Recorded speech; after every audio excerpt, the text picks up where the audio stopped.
দেখো, তুমি যেই হও না কেন সামনে এসো।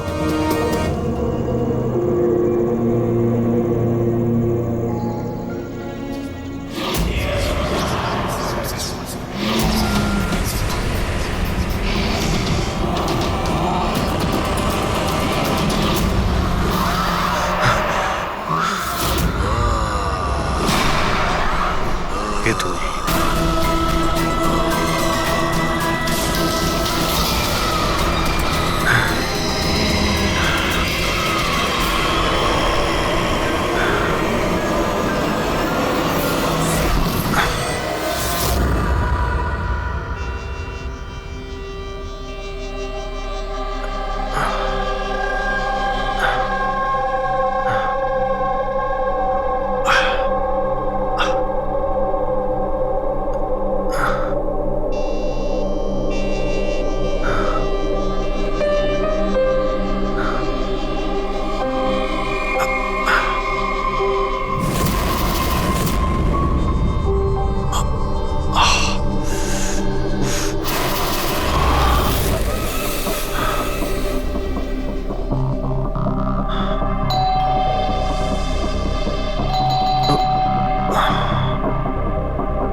কি ব্যাপার অভিজিৎ?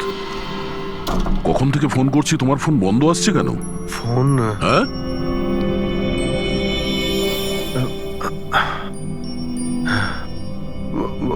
বন্ধ হয়ে গেছে। তোমার শরীর ঠিক আছে তো? এই কি অবস্থা তোমার? আমার শরীর কি হয়েছে? এত কনফিউজ মনে হচ্ছে কেন? আর পুনার থেকে তুমি কবে ফিরেছো? আরে হ্যাঁ, পুনে থেকেই তো আমি কাল রাতে ফিরেছি, কিন্তু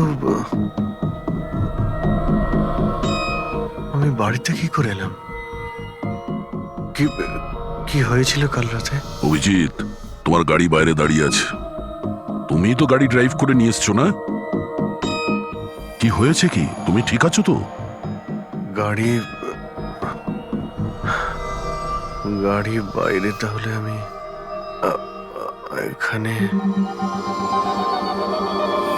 কাল রাতের কিছু আমার মনে পড়ছে না কেন, শুধু মাথাটা ধরে আছে। ঠিক আছে, কোনো ব্যাপার না, চিন্তা করো না। এটা বলো যে কাল রাত্রের শেষ কথা, শেষ ঘটনা কিছু মনে আছে? কালকে কালকে আমি রাতে পুনেতে গিয়ে ফাংশন অ্যাটেন্ড করি, তারপর ওখান থেকে আমি ফিরছিলাম।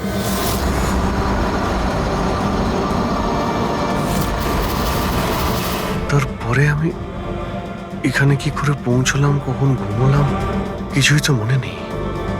তারপর তুমি ডোরবেল বাজালে, তারপরেই আমার ঘুম ভাঙলো। আমি এখানে সোফাতে ঘুমোচ্ছিলাম, এই ড্রেস পরেই ছিলাম। জানি না ভাই, কাল রাতের কিছু মনে পড়ছে না কেন। কে জানে আবার অভিজিতের কি হলো। আচ্ছা, ওরা আবার স্মৃতিশক্তি চলে যায়নি তো? আমি নিজেকেও চিনতে পারি না স্যার।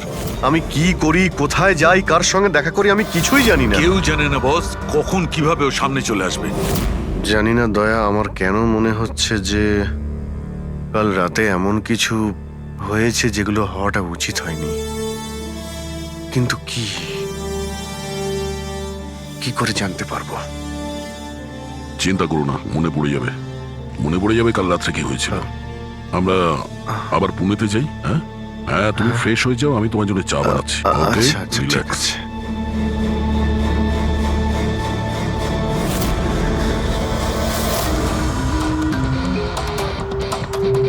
সমস্ত বন্ধুরাও তাই বলছে।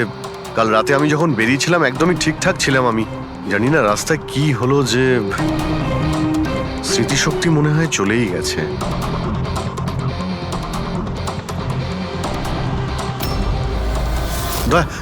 এক মিনিট দাঁড় করো তো গাড়ি। এক মিনিট ব্যাস এইখানে। এক মিনিট। মুম্বাই 70 কিলোমিটার, এটা আমার পরিষ্কার মনে আছে। কাল রাতে আমি এটা দেখেছিলাম, মুম্বাই 70 কিলোমিটার। তারপরে তারপরে কিছু হয়েছিল। গুড, তার মানে যা কিছু ঘটেছে এরপরে ঘটেছে। হ্যাঁ, হ্যাঁ? দয়া গাড়িটা ঘোরাও। চলো।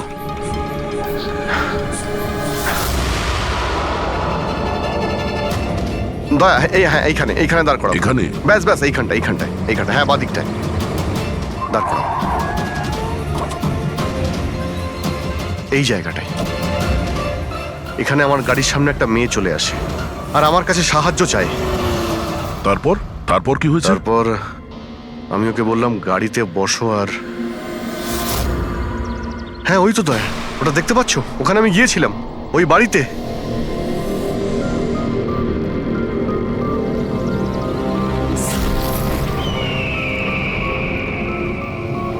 এই হলো সেই বাড়িটা কাল রাতে আমি যেখানে এসেছিলাম।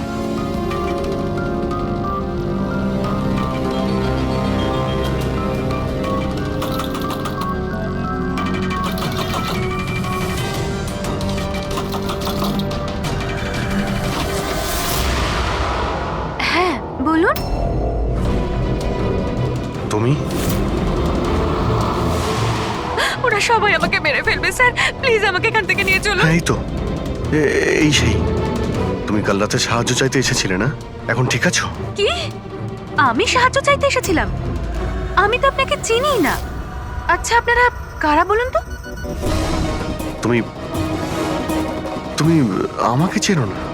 কাল রাতে যখন গাড়ি করে আসছিলাম তখন তুমি তো এসেছিলে আমার গাড়ির সামনে সাহায্য চাইতে। এসব কি বাজে কথা বলছেন আপনি?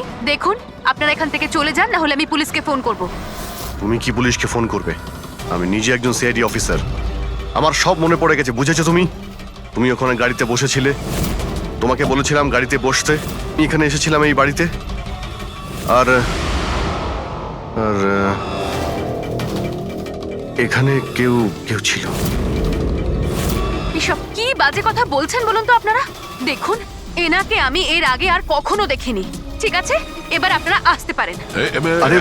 এক মিনিট ম্যাম, এক্ষুনি জানতে পারবো যে ও কালকে রাত্রে আপনার সঙ্গে দেখা করেছিল কিনা। অভিজিৎ, একটু ভেতরে গিয়ে দেখো এই বাড়িটাই কিনা। এক আরে মিনিট, এক প্লিজ মিনিট। আমার কথাটা শুনবেন তো।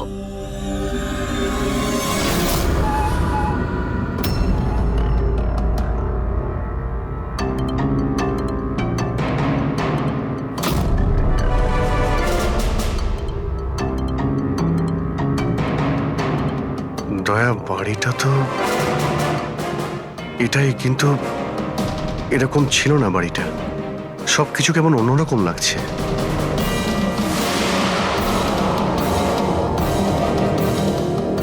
ওখানে দয়া, এখানে আমি দুটো লাশ দেখতে পেয়েছিলাম যাদের খুন করা হয়েছিল। এখন আমার সব মনে পড়ে গেছে। কি হলো, তুমি আমার কথা বিশ্বাস করছো না? আরে দয়া, সত্যি এখানে দুটো লাশ ছিল এখানে। আরে এখানে একজন ভয়ানক মহিলা ছিলেন, ওনার মাথাটা গোল গোল ঘুরছিল 360 ডিগ্রি অ্যাঙ্গেলে। আর তারপরে আমি ওর সামনে ছিলাম, আর হঠাৎ আমার চোখের সামনে অন্ধকার হয়ে যায় আর আমি অজ্ঞান হয়ে যাই। আর চোখ খোলার পরে দেখি আমি আমার বাড়িতে। দেখুন আপনারা সিআইডি থেকে এসেছেন, সেজন্য এতক্ষণ ধরে আপনাদের বাজে কথা আমি শুনছি, কিন্তু এবার অনেক হয়েছে। আপনারা দয়া করে এবার এখান থেকে চলে যান। আমি বুঝতে পারছি না আপনি এ কেমন খেলা খেলছেন, কিন্তু এক মিনিট অভিজিৎ, এক মিনিট। যদি আমি মেনেও নি যে কাল রাত্রে তোমার সঙ্গে এইসব ঘটেছিল, তাহলে গাড়িতে বসে তুমি বাড়ি ফিরলে কি করে? গাড়ি চালিয়ে? হ্যাঁ, হ্যাঁ, আমি বাড়ি কি করে ফিরলাম? দেখো দয়া, আমি জানি যে আমার কথা বিশ্বাস করা প্রায় অসম্ভব, কিন্তু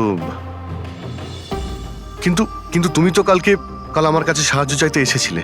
এখন কেন মিথ্যে কথা বলছো তুমি? আমি কেন মিথ্যে বলবো? আমি তো কাল রাতে এখানে ছিলামই না। এই দেখুন আমি আজ সকালেই এখানে এসেছি। আচ্ছা, তো আমি মিথ্যে বলছি? মিথ্যে কথা বলছি আমি? দয়া, আমি সত্যি বলছি, এখানে দুটো লাশ ছিল, আমি দেখেছিলাম এখানে, আর এটা আমি প্রমাণও করে দিতে পারি। এই বাড়িটাও যতই পরিষ্কার করুক না কেন, তুমি তো খুব ভালো করেই জানো দয়া, রক্তের দাগ এত সহজে যায় না। লুমিনয়েল টেস্ট করে দেখে নিচ্ছি। হ্যাঁ,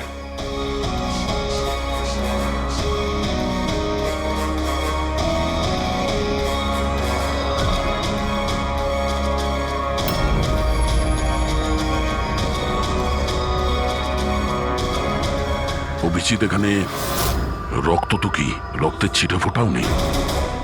এটা কি করে হতে পারে ভাই? এটা অসম্ভব। ওই দুটো লাশ ছিল এখানে, আর ওই মেয়েটাও এখানেই ছিল, যাকে দেখে আমি অজ্ঞান হয়ে গিয়েছিলাম। দয়া একটু ভালো করে দেখে নাও, যদি কোনো চিহ্ন পাওয়া যায়। দেখুন, আপনাদের যা চেক করার ছিল আপনারা করে নিয়েছেন। আপনারা সিআইডি থেকে আসুন বা যেখান থেকেই আসুন না কেন, আমার কিচ্ছু যায় আসে না। এবার আপনারা এখান থেকে যাবেন নাকি আমি আমার লয়ারকে ফোন করব? তার প্রয়োজন হবে না, আমরা যাচ্ছি। আরে ভাই, আমরা কেন যাব? ওই খুনিকে তো আমাদের খুঁজে বের করতে হবে। যাই আমরা, চলো। আরে, অভিজিৎ চলো, এসো। Thank you.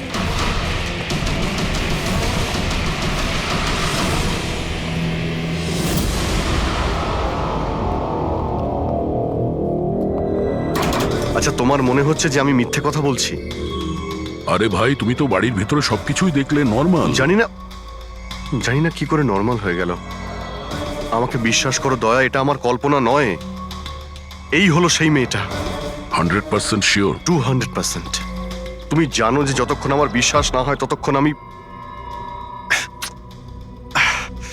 কি হলো? ওই মাথার যন্ত্রণা।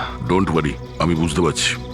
সবার আগে আমাদের এটা জানতে হবে যে এই মেয়েটা মিথ্যে কথা কেন বলছে। কিন্তু শুরু কোথা থেকে করব? না আমাদের কাছে কোনো লাশ আছে, না কোনো প্রমাণ। ওই মৃত মেয়েটা, ওর মুখটা পরিষ্কার মনে আছে আমার। গ্রেট, তাহলে ওই মেয়েটার স্কেচ বানাই, জানতে তো পারি যে মেয়েটাকে। স্যার, জানেন তো এরকম গ্রাম খুব ভালো লাগে। এখানে সবাই একে অপরকে চেনে, আর আমাদের শহরে তো একজন প্রতিবেশী আরেকজনের নামই জানে না। হ্যাঁ পঙ্কজ, এটাই তো পার্থক্য, আর এটাই বিশেষত্ব ছোট শহর আর মেট্রো সিটিজের। ও ভাই, একে কোথাও দেখেছো? না, কখনো না। আমি তো অনেক বছর ধরে এই গ্রামে আছি, কিন্তু একে তো আমি কখনো দেখিনি। আচ্ছা, ওই মেয়েটার ব্যাপারে কি জানেন যে কিছুদিন হলো অনামিকা বাড়িতে থাকতে এসেছে? অনামিকা বাড়িতে থাকে? না, আমি ওই বাড়ির ব্যাপারে কোনো কিছু জানিও না, আর এই মেয়েটাকেও কখনো দেখিনি। আমি কিছু জানি না। হ্যাঁ, এই মেয়েটা এই গ্রামে থাকে? না, আমি দেখিনি, আর এই গ্রামেও থাকে না। আচ্ছা, আপনাদের গ্রামের বাইরে যে পোড়ো বাড়িটা রয়েছে, অনামিকা বাড়ি, সে ব্যাপারে আপনারা কিছু জানেন?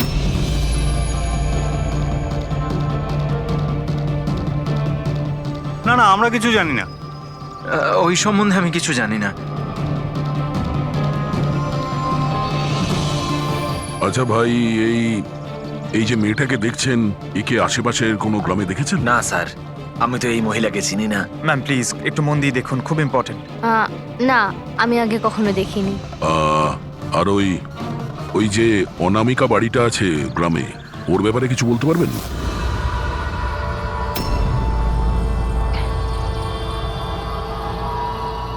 অনামিকা? না, এই ব্যাপারে আমি কিছু জানি না। না স্যার, আমি তো কিছু বলতে পারবো না। আরে, যখনই ওই পোড়ো বাড়িটার কথা জিজ্ঞেস করছি, লোকজনের মুখ ভয় ফ্যাকাশে হয়ে যাচ্ছে। তার মানে কোনো না কোনো গভীর রহস্য জড়িয়ে আছে ওই বাড়ির সঙ্গে। স্যার, এই স্কেচের মেয়েটাকেও কেউ চিনতে পারলো না। হতে পারে ওই মেয়েটা এই গ্রামের নয়। স্যার, এটাও তো হতে পারে ও কোনো হোটেল বা গেস্ট হাউসে রয়েছে। এই গ্রামের আশেপাশে দুটোই হোটেল আছে, ওখানে গিয়ে জানার চেষ্টা করি।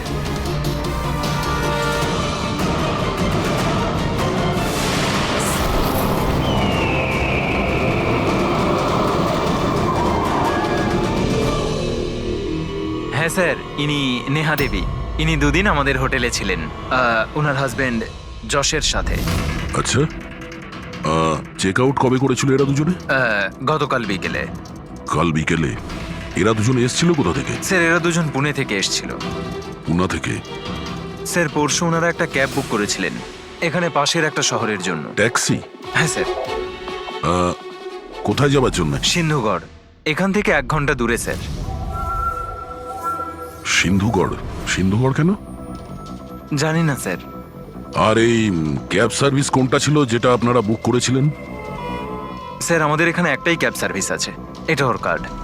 ক্যাব সার্ভিস থেকে ওই জায়গাটা জানতে পেরেছি যেখানে এরা দুজনে গেছিল। হ্যাঁ স্যার, এই নেহা ও নিজের স্বামীর সাথে এসেছিল এখানে পরশুদিন বিকেলবেলা। কি করতে এসেছিল ওরা? স্যার এরা প্যারানর্মাল ইনভেস্টিগেটরস, মানে ভূত প্রেত আর আত্মাদের উপরে যারা ইনভেস্টিগেট করে। আপনার কাছে কি জানতে চাইছিল এরা? স্যার ওরা একটা ভিডিও ফুটেজ দেখতে এসেছিল। কিরকম ভিডিও?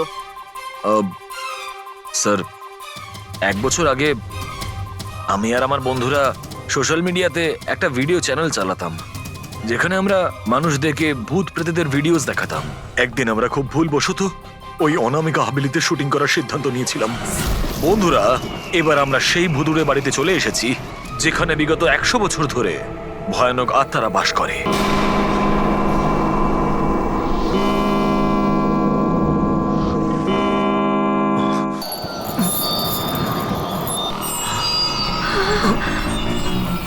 ঠান্ডা লাগছে প্রচন্ড, হঠাৎ করে রুমের টেম্পারেচারও ফল করছে।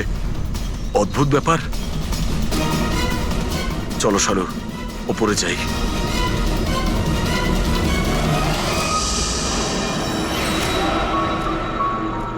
এই হঠাৎ করে মিউজিক কোত্থেকে বাজছে?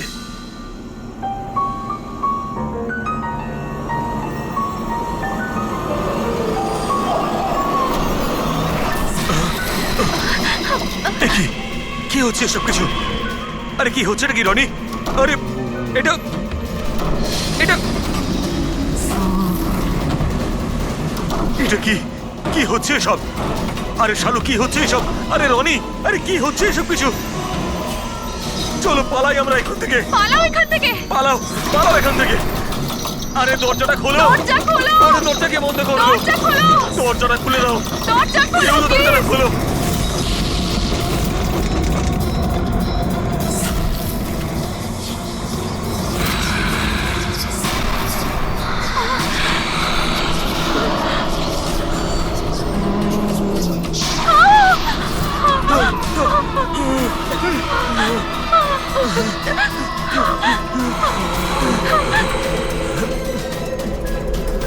আমাদের ক্ষমা করে দাও, আমাদের ক্ষমা করে দাও। আমরা চলে যাচ্ছি এখান থেকে। আমরা আর কখনো এখানে আসবো না। আমাদের ছেড়ে দাও।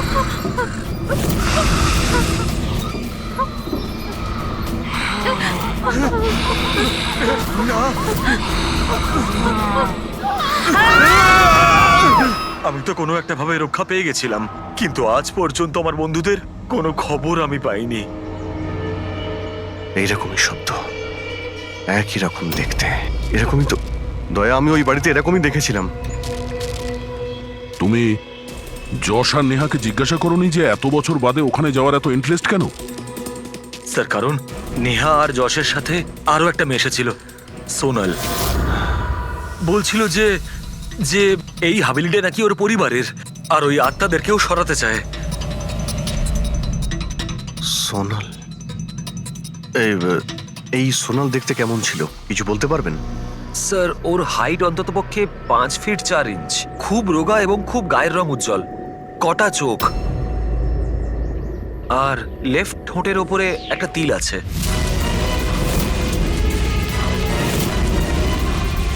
দেখলে দয়া, ওই মেয়েটাই কাল রাতে আমার কাছে সাহায্য চাইছিল, আর আজকে ওই মেয়েটা আমাকে চিনতেও অস্বীকার করলো।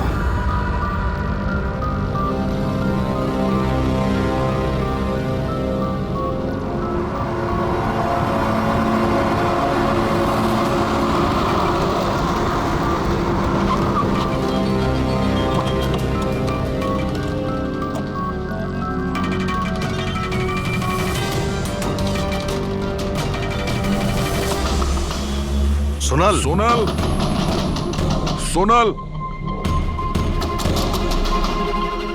দয়া,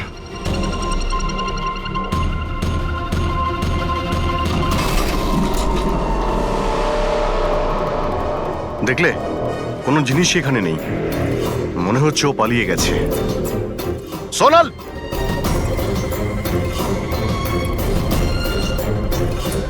সোনাল,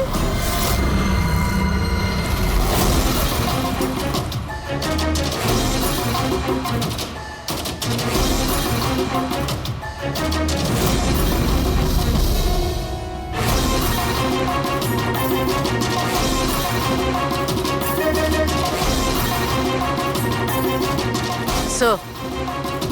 স্যার সব জায়গায় দেখলাম, কোথাও নেই। আচ্ছা, সোনাল এখানে নিজের ইচ্ছায় ঘর ছেড়ে চলে গেছে না? আচ্ছা, ওর প্রাণ সংশয় নেই তো?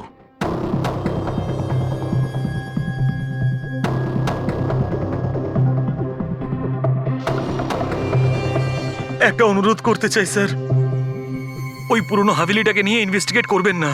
না হলে যদি ওই আত্মারা রেগে যায়, তাহলে না জানি কতজনের প্রাণ যাবে।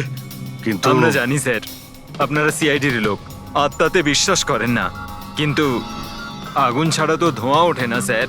ওটা মৃত্যুর বাড়ি স্যার, সেই জন্য কেউ যায় না ওখানে। ওটা মৃত্যুর বাড়ি নয়, ওটা অপরাধীদের আড্ডা। আর ওখানে কোন ধরনের অপরাধ হয় তার পর্দাফাঁস আমরা করেই ছাড়বো।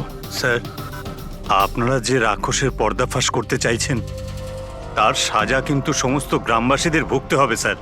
আর ওই আত্মা যে কত লোকের প্রাণ নিয়েছে আপনারা জানেনও না স্যার। দেখুন, আমরা এসব গালগল্পে একেবারেই বিশ্বাস করি না, আর ভালো হবে যদি আপনারাও না করেন। ম্যাডাম, এটা কোনো শোনা কথা না, আমরা সচক্ষে দেখেছি ঘটনাটা। আমি ওই মেয়েটার মুখটা আজও ভুলতে পারিনি, যাকে ওই আত্মাটা গ্রাস করে ফেলেছিল, ওকে কাবু করে রেখেছিল। যতগুলোই মৃত্যু হয়েছে ওখানে সব মানুষই করেছে, আত্মা কিচ্ছু করেনি। আর এখন খুনিদের ধরার সময় এসে গেছে। ধরতে পারবেন না আপনারা, কারণ আজ পর্যন্ত যারা ওখানে গেছে বেঁচে আর ওখান থেকে ফেরেনি।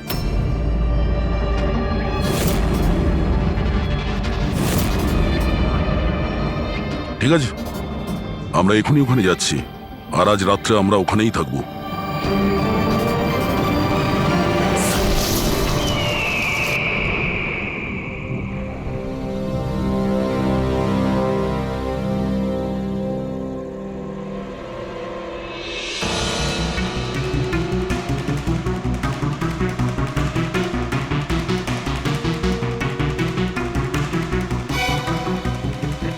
স্যার, আমি বলছিলাম যে এখানে তো এতক্ষণ থাকলাম, কিছুই হলো না, তাই বলছি চলুন আমরা ফিরে যাই।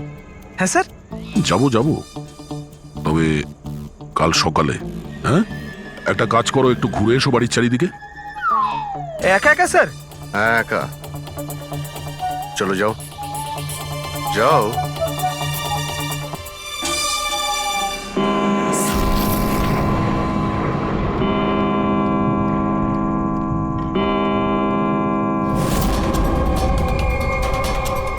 স্যার স্যার এবার ভূত আর আত্মাদের আসার সময় হয়ে গেছে।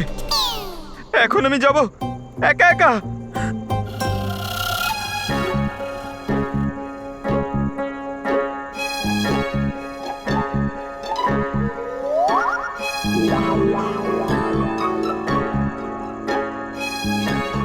ঠিক আছে, একাই জুনিয়র আছি তো, ফ্রেডি স্যারও নেই।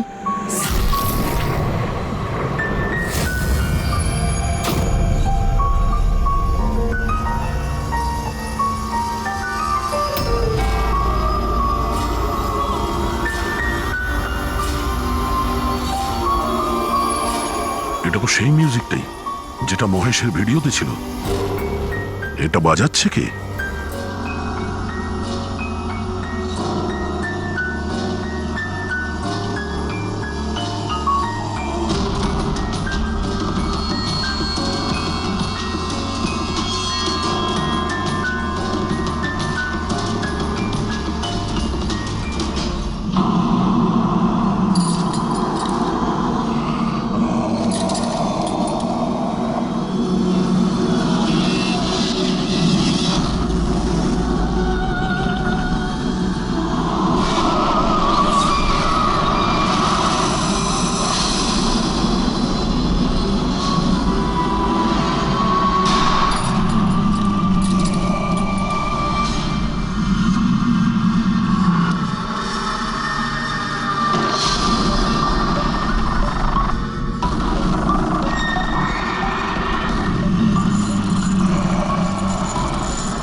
স্যার এভাবে সব নড়ছে কেন?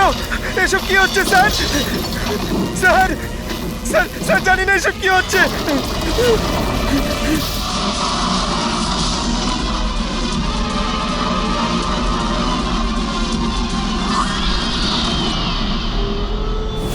Sir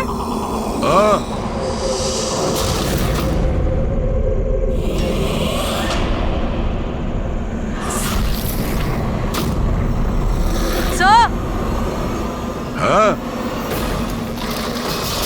Pankaj! Sir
Abhijit sir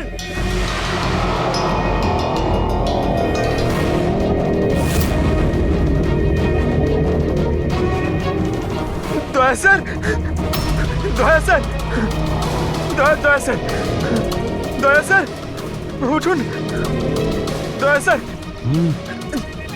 sir sir sir Abhijit Purabi পাইনি স্যার স্যার স্যার খোঁজো, অভিজিৎ আর পুরবীকে খোঁজো। অভিজিৎ! অভিজিৎ! পুরবী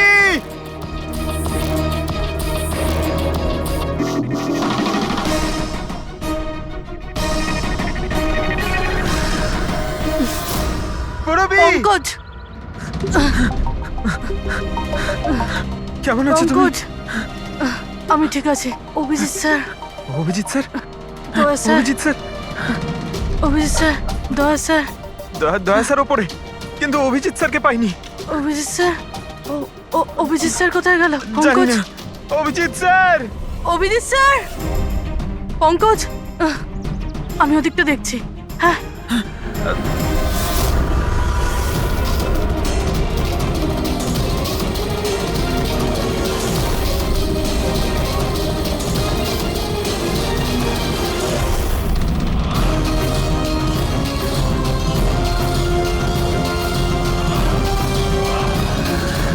অভিজিৎ!